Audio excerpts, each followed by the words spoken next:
Hello and welcome. We are live. We're live on Facebook. We are live on YouTube. We're live on LinkedIn. This is the 90-day website mastery podcast. It's episode 18. We're going to be looking at your maximizing your website's potential. We're going to look at multi-services, future-proofing with AI, and essential website tools. We're celebrating the launch of our new program and the completion of our website best practice webinar series. We wanted to find a way to continue to share more advice and insights about making your website work harder for you and to feel proud about your website again. Each episode will comprise of 4 segments. I'm here with my very good friend and co-host, Pascal Fintoni. How are you, Pascal? I'm very good, thank you very much. And it's been an interesting week for me. It's all been about websites. At this moment in time, and normally my kind of order book is very varied. It's about speaking about SEO, it's about coaching, about video marketing, it's about looking at email marketing, but it's been all about websites. I'm currently working on 2 government websites, giving some support on that, 2 personal brand website and 1 e-commerce website. And yesterday, as I shared in the green room, I had the pleasure of presenting the 90-day website mastery program to a support organization. Wonderful. We do like playing with websites, don't we? And you know, the thought of being able to turn someone's website into something that's going to work harder for them and turn viewers and potential clients into real customers and clients, I think it excites us. So we have 4 segments in our episode every single time we do our episode. And just to remind you, the first episode is You Ask, We Answer, where we take a question that's been submitted by the community and we analyze and give you some answers. We talk about website stories in our second segment, and we take one article or podcast or infographic that's sort of piqued us and we dissect that. And then we move on to the website engine room, where we talk about Pascal brings an app, I bring an app, or perhaps a software solution that helps you as a website manager or a content creator make your life easier. And lastly, of course, we finish with the call to action. Every single piece of content should have a call to action. And of course, we give you a call to action as well. So something that you could implement, one small change or adjustment that you could be making to your website right now. So that's what we're going to step into. We'll do a reflect at the end. Thank you for joining us. If you're live with us right now, please do say hello in the comments on any of the platforms you're on. If you're listening or watching afterwards, thank you. Thanks for being here. And please don't forget, if it helps, if you enjoy any of this, please do subscribe, tell your friends, share it around. So I think without further ado, we should start with You Ask, We Answer.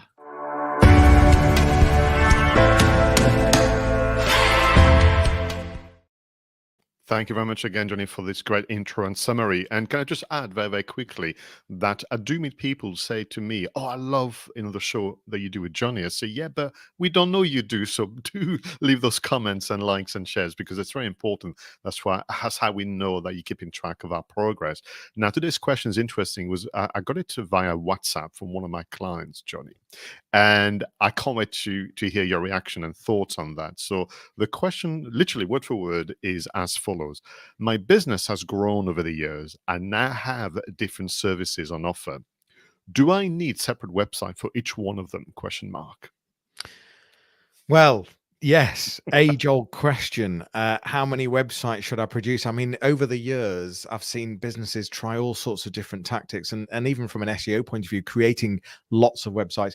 And then on the flip side, conflicting conversations. I was doing a podcast only 2 or 3 days ago with someone who focuses very heavy on strategy, and if he even became aware of the conversation around multiple services, he'd be like, whoa, bring it right in, focus on the one that's the really profitable, the really differential one.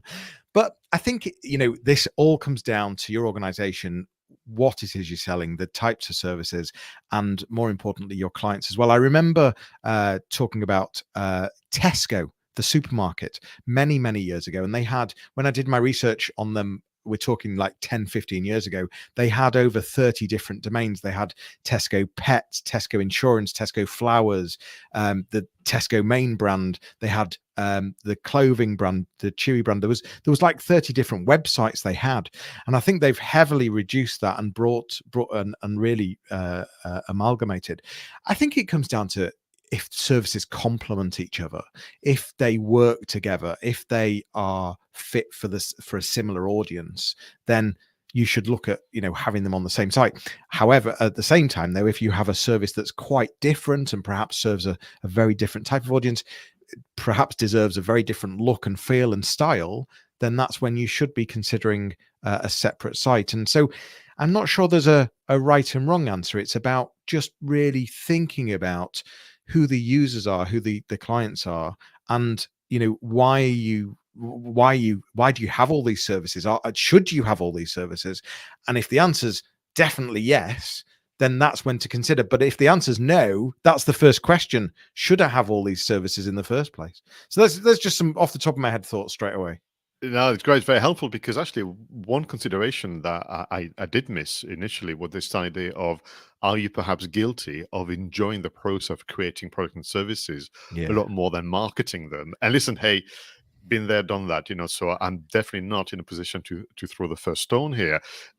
So this idea of your audience is in charge of your web presence, so are the services that you've come up with been validated by the marketplace, or is that actually the purpose of the website? You could use a website actually to validate, and something you've done a lot, Johnny, with your clients using Google AdWords and advertising to hurry along the market research and market intelligence. But this idea of, if you have the shared audience, as in the product and services complement and supplement and make sense with the audience, it's probably a more comforting thought of everything under one roof. If that may be the case.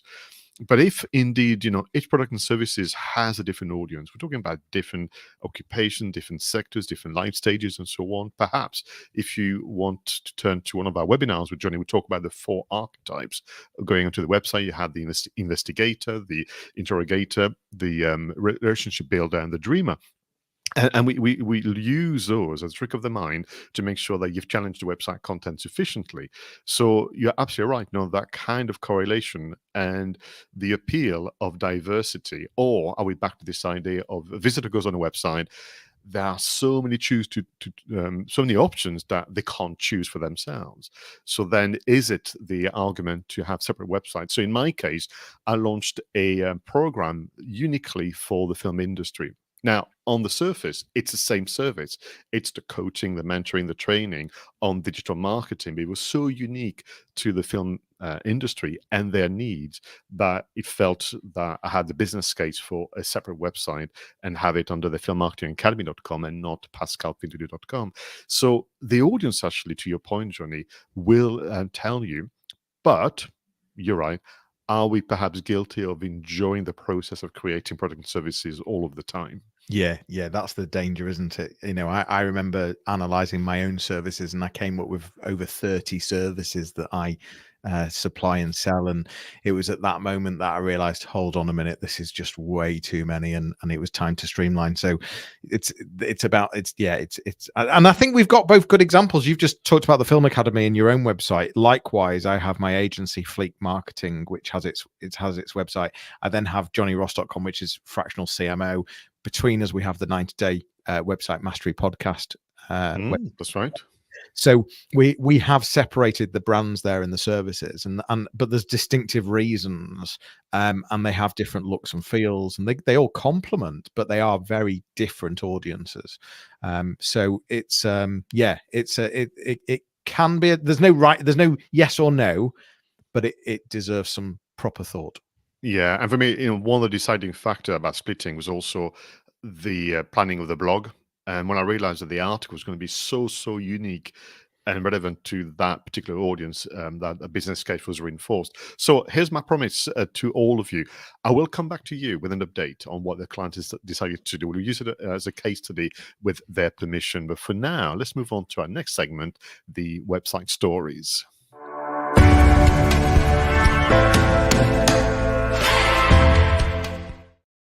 Now, in this part of the show, John and I choose a piece of content, an article, a podcast, a video, even an infographic, something that can help us reflect what it means to be a website manager in today's economy. We have an article from Forbes.com today, Johnny, written by John Hall, and the title is as follows: How to Future-Proof Your Content Strategy in the Age of AI. Now, John Hall is a speaker, writer, and founder of Calendar, a scheduling management app, and he's also an advisor for the growth marketing agency relevance. And we getting a lot of those kind of reflective articles at the moment and more about the impact on the AI across all sectors. I mean, even just 2 days ago on BBC Radio 2, they were talking about AI and the future of employment and what's going to mean, and AI plus education and so on. And what John was doing here is just sharing some of his own thoughts and position currently. And you'll see why I say this. And the article begins with the question, should content marketers be worried about AI? And then in the process, it goes through a number of insights, which he has separated. So number one would be step one would be to audit what you have. I'll come back to that. Step two would be to plan content for different stages. Number three, to identify your content's value. And number four, to focus on thoughts leadership. And then he gives his thought on future content strategy. But throughout those chapters, if you will, of the article, he does a very good job to kind of make the parallel between the human activity, shall we say, and the AI contribution. And what you will see from the article is that for now, the position is very much AI is there to assist and allow you to analyze where in your process you might be able to bring some improvements or add some speed and efficiencies. But certainly at no time is it suggesting that AI can replace, the skill set, the imagination, the inventiveness of the content creators themselves. And so from my point of view, when he says about, audit what you have currently, two things you're going to probably discover in this case, performance around SEO that needs, improving and more. But really from his point of view, right now, the real value of AI is to help you with blog post outlines, to brainstorm topics and to produce initial drafts, but then you take over as the creator. And the reason for that is, he says, if I have to go to number three, because I don't want to steal the thunder of you guys reading the article, he said, really when it comes to AI, start with small changes, analyze the elements within your workflow where AI can support it. But what you can do is do a wonderful test whereby you have a brief given to one of your copywriters or yourself, and the brief written to maybe Chat GPT, and then do a compare and contrast. And what you'll find is very, very often the article written by the individual is better than that of Chat GPT. And what I think John is trying to warn people against is the assumption that because it's faster, it's better. And more importantly, which I see all the time with my customers, if you start as a human being, forgive me, Johnny, with a position that you're not a good copywriter, then of course it's not going to be particularly helpful for you to get the balance right. So the article continues like this, and talks about the idea really is that if your content effort moves away from just the promotional stuff that anyone can write and talk about unique perspectives, observation, case studies, and anecdotes like we did a moment ago in a different segment, then you've been in a position to get the balance right. When it comes to future-proofing your content strategy with AI, its position is about learning to find the sweet spot for you between the AI and human written content, remembering that this is just the beginning and that the sweet spot could be moving over time. Well, I like the idea of it being a sweet spot, because I very much believe that we should be embracing AI. I think if you're not, then there's a danger of being left behind. I think there's a danger of not increasing productivity, not increasing value, not increasing strategy, being strategic even. So I think it's all about it definitely embracing, but it is then about finding that sweet spot, focusing on quality over quantity, focusing on originality, focusing on different types of content. So it's not all suddenly, just lots of Chat GPT written content, but it's a mixture of podcast, video, audio content, and maybe using AI to shape some of that and to help you with some structures or parts, and it's just ensuring that you have the human element at all times. So it's about, whenever you're producing, if you think about what Google's after right now, it's all about helpful and resourceful content. And as a human, making sure that you've got the humanality in there, but also reflecting on the content, saying, is this helpful? Is it helpful? Is it resourceful? And as long as you're ticking those boxes and you're thinking that, your potential clients or customers would spend time listening or watching or reading this content, then you're on the right track. So it's finding the balance. And I think the future proof of your content in the age of AI starts with embracing it. And testing it, and I liked, the inference. It was implicit, but you can see this idea of, if you think about AI from the position of, you think you're a poor copywriter, or that you're slow and being slow is bad, then it's not a great entry point for AI. As opposed to, we have a strong position and we're learning all the time and we're upskilling ourselves all of the time. And where can AI support our development and evolution as an organization and content creators, as an assistant? And as you know, I prefer the term digital assistant to AI. So we're going to see more and more of those articles. But thank you to John Hall for spending a moment to share his thoughts. And I'm sure they'll move on as ours will, as well as we become more and more familiar with the sweet spot indeed. It's time for the website engine room.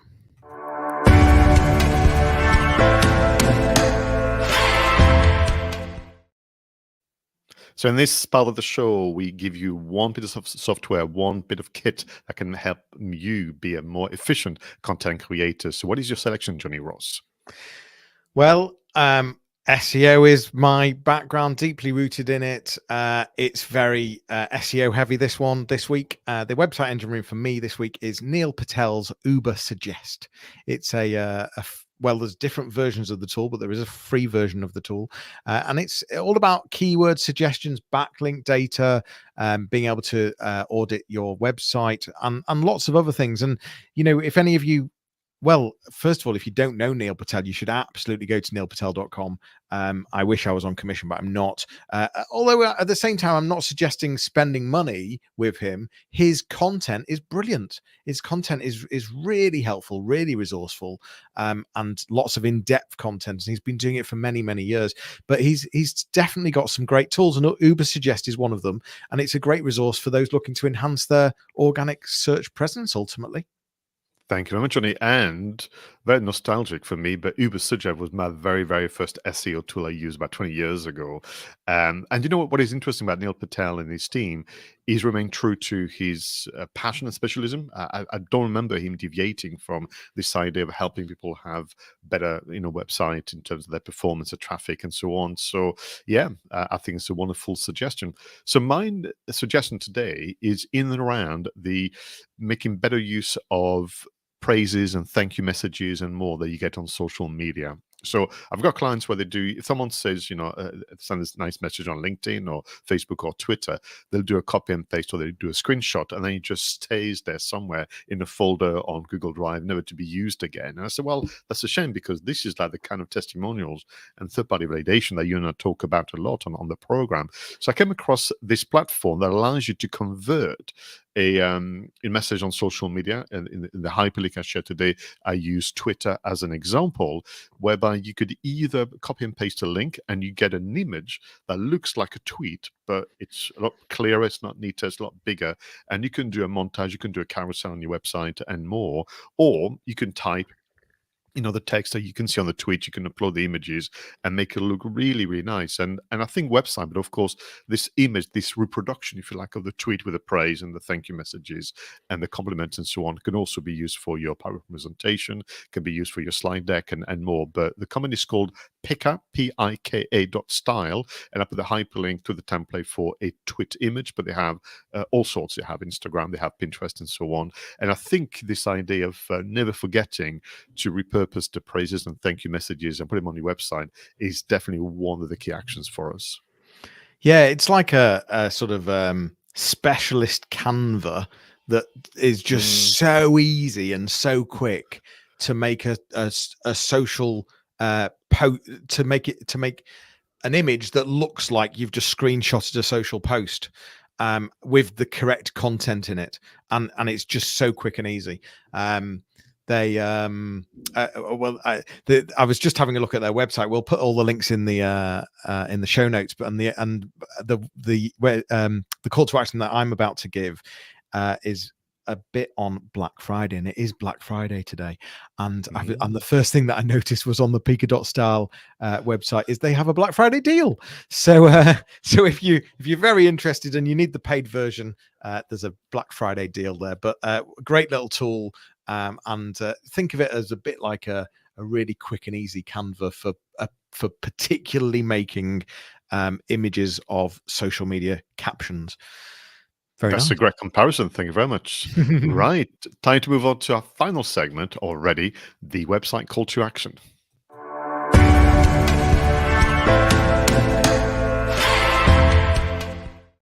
So this is about the one change or one small adjustment that you should be making your website right now. Johnny, what is your call to action? So I sort of did insinuate Black Friday, and for me, and I do a lot of work with e-commerce websites as well, but this can be used across all types of websites, whether it's consumer or business. Exit pop-ups, exit pop-ups. So it's the understanding the intent that a user is about to exit from a web page, and it's about how can you catch them before they leave. And there's some really clever worded exit pop-ups that can be quite funny and quite some people find them intrusive, some people find them they don't like them, but at the end of the day, if they're about to leave your website in some way, what have you got to lose? And it is worth testing and trying, and obviously only if you think it's the right fit for your particular brand and your particular audience. But this is about for example, on desktop, and it does work on mobile as well. But for example, just to help you all understand, this is about the browser seeing that the mouse is going into the top area where you're about to switch tabs or click the cross button. And there are ways that it can work on mobile as well. And this is about capturing the user before they leave and saying, hold on, before you leave, there's this value or there's this offer, or are you sure we can't help, or are you sure you don't want to call back, or whatever it might be. And I think the point here is testing it, because we've tested this on many, many websites. And there's a particular website that we've put this on, and it brings in 15% of their leads. The exit pop-up brings 15% of their inquiries. It's definitely worth testing. And I like the idea of you asking us to be maybe a little adventurous and try different, styles and tone of voice, be witty, be humorous, maybe be more direct and so on. And testing is important. And the thing about website, people sometimes fall into the trap of, being right first time, all of the time.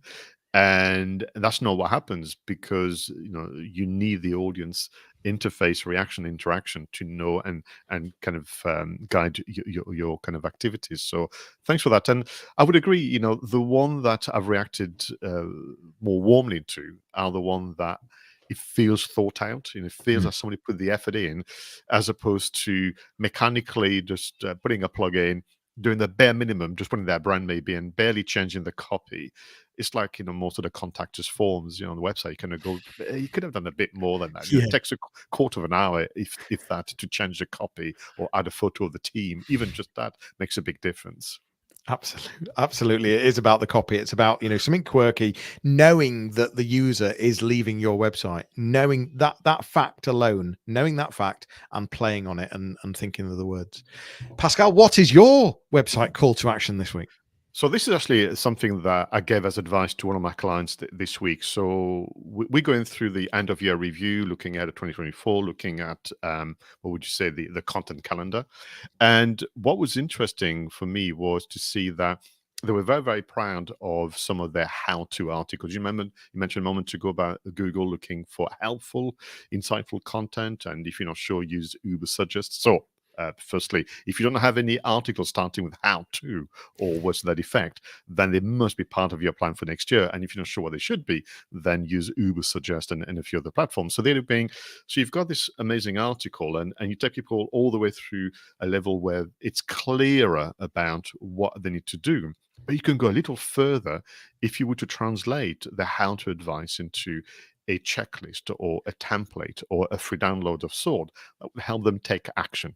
Because I think that's really important. Once somebody is able to take action as opposed to just being better informed, in terms of the relationship you're going to have with them in the future, in terms of the likelihood of them coming back and filling in the inquiry form and so on, we know that it's much, much greater. So my call to action is study the performance of your content, particularly the how-to types articles, and those who perform well, edit up, I would say, upgrade by adding a free download which relates to taking action, the checklist, the template, and more. Yeah, and in fact, I was doing an audit on a website only yesterday, and the amount of content that is on there where they just don't get any organic visitors. There's very few page views. It's time to either reignite some of that content or actually just get rid of it. So you need to make that decision on, actually, there's a really good performing piece here. How can we make it even better? Or perhaps there's something that you think should be performing, but it's not. And how could you make it better? Or maybe you just have no traffic to it and it's just pulling you back in the grand scheme of Google. So I think whether building on what Pascal's said here, the advice really is to audit all your content to understand how many page views are you getting on different pieces, and are you getting organic visitors, and that should be sending you some kind of strong signal in terms of what you should be doing about the content anyway. So yeah, I like that a lot. Well, we've covered some great things here, Pascal. We started with multiple services and should we have separate websites, and I think what we've said is ensure that you're not just creating services for the sake of creating services. Streamline, be very focused, be very clear about what it is you sell. But if there is a compelling reason to, whether it be a different tone of voice, different look, different feel, very niche, there are definitely good reasons to have separate websites. But make sure you're doing it for the right reason, I think, is the key thing there. We've talked about AI. We talked about how you can future-proof your content from an AI point of view. It's all about embracing, but it's about making sure that you bring that humanity to it, test, try, but it's all about quality as well. So it's far about quality over quantity. And we've given you some hopefully great apps and suggestions and call to actions, including the exit pop-ups, relooking at your existing content. We've mentioned Neil Patel's Uber Suggest and the Pika.style. All of these links will be in the show notes. But what a great episode. Thank you very much, Pascal. You're very welcome. And you know what is interesting? And I want to go back actually to the website stories, because the more I think about the article, the more I realize how powerful it is, because it's back to this idea of, for all of you viewers and listeners, I know that you'll have misgivings about your website, which is why Johnny and I launched a program, for you to feel proud of it again. But you also will have some thoughts about your own skills and competency, and this idea of, well, this tool is faster, it can produce a 2,000-word article in seconds, therefore it is better than me. And that, don't think that's a very helpful start at all. Start with the position that you have a lot to offer already to your customers. You have a great deal of knowledge and passion, anecdotes and stories to share. We just need to find a way for the process to work harder for you. Absolutely. This has been episode 18, Pascal. And I'm afraid, if you're watching and listening, that is it for today. It was episode 18 of our new podcast series, the audio companion to the 90-day website mastery program. For more information, please visit 90daymarketingmastery.com, and you'll be able to book your discovery call with either myself or Pascal.